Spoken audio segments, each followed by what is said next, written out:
waxaan rabaa inaan ummadda Soomaaliyeed u gudbiyo fikirkayga ku aadan xaaladda maanta la joogo. qodobka koowaad, dowladnimada Soomaaliya waa midda kaliya ee ummaddu isugu timid isu keentay ummadan. halgan dheerna loo soo maray, geesiyaal dhalinyarahuna ay gobonimadii dhaliyeen, dhiig badan u daatay, xoolo badan u baxeen. qarannimadii ka dhalatay Soomaaliyeedna annaga gacanteena ku burburinay. colaadda iyo xanuunka iyo dhibka iyo rafaadka ay leedahay waa la arkay. dowladda dhowraha ka dambeeyay oo aan rajeynaya inay dowladdii afraad tahay dowladda uu hogaaminayo madaxweyne Maxamed Cabdullaahi Farmaajo oo hoggaanka qabata.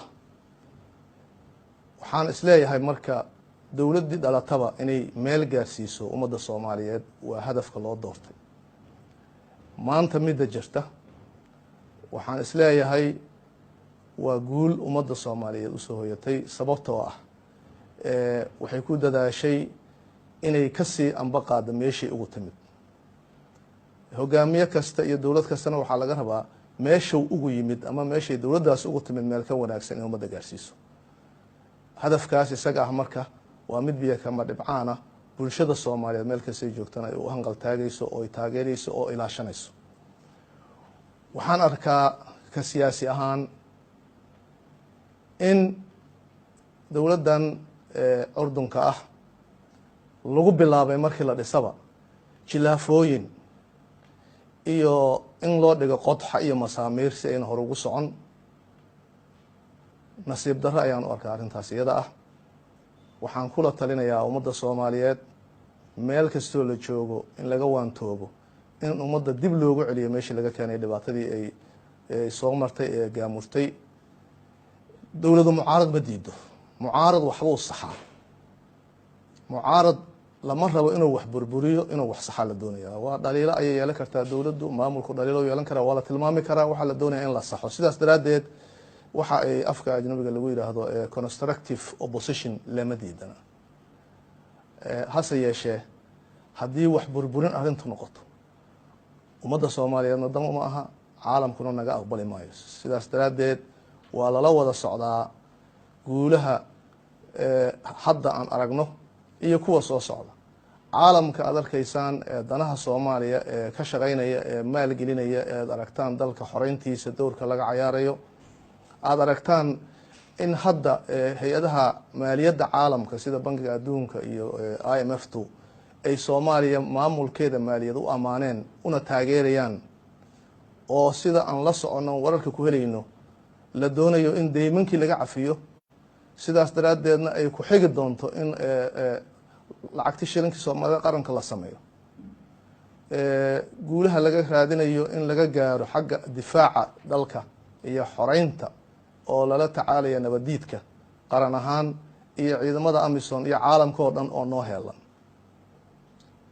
tallaabooyinkaas muhiimka ah ee hore loo qaadayo, ciddii isku dayaysa inay jilaafto, ciddii isku dayaysa inay guulahaas ummadda ay ka curyaamiso, waxaan ugu baaqayaa ugana digayaa inay ka waantowdo.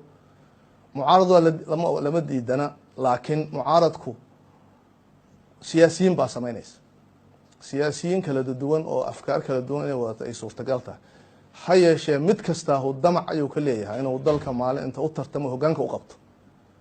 hadduu doonayo inuu inta dalka u tartamo hogaamiyo, wuxuu jeclaan lahaa in loo sacbiyo, in la taageero, in lala shaqeeyo, in la garab galo. siduu ku gaari karaa hadafkaas marka haddii isagu doonayo dowladda dhisanaya madaxda hadda jirta inuu jilaafo oo lugta qabto oo ayna tallaab qaadin? ummadda Soomaaliyeed xataa u dulqaadamayso. ka oday ahaan Soomaaliyeed, ka siyaasi ahaan, ka aqoon-yahan ahaan waayo ariga waxaan ka digaya arrimahaas oo kale inay arrimaha Soomaaliyeed ay curyaamiyaan.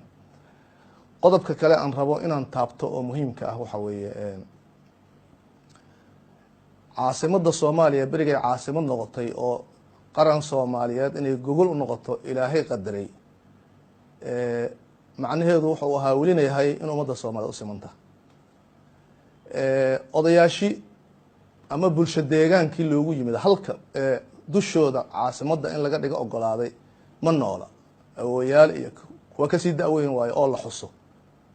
ma dhihin caasimadda la kala leeyahay, kama dardaarmin, muwaadiniin waxbaratay oo dowladnimo u taaganna in fikirkooda uu ku soo dhici karo caasimadda la kala leeyahay anigu nasiib dartan u arkaa siyaasiyiin fara badanna arkay oo dhowr jeer ku hadaaqaya waa la kala leeyahay iyo marti baa lagu yahay muqdisho cid marti loo yahayna ma jirto cid marti ahna ma jirto waxaan ugu baaqayaa siyaasiyiinta maalmahan dambe ay ugu daran tahay inayna Soomaaliya kala geynin inayna Soomaaliya kala saarin nin siyaasiyaha rabo inuu maamulka qaranka uu ku yeesho saameyn ku yeesho ama uu raadinayo inuu xil ka qabto qaranka Soomaaliyeed Soomaalida in la kala diro inuu ka shaqeeyo nasiib darran u arkaa waxaana rajaynayaa arrimahaas inayna soo noqnoqon shacbiga Soomaaliyeedna inay arrimahaas ka dhiidhiyaan midnimada ummadan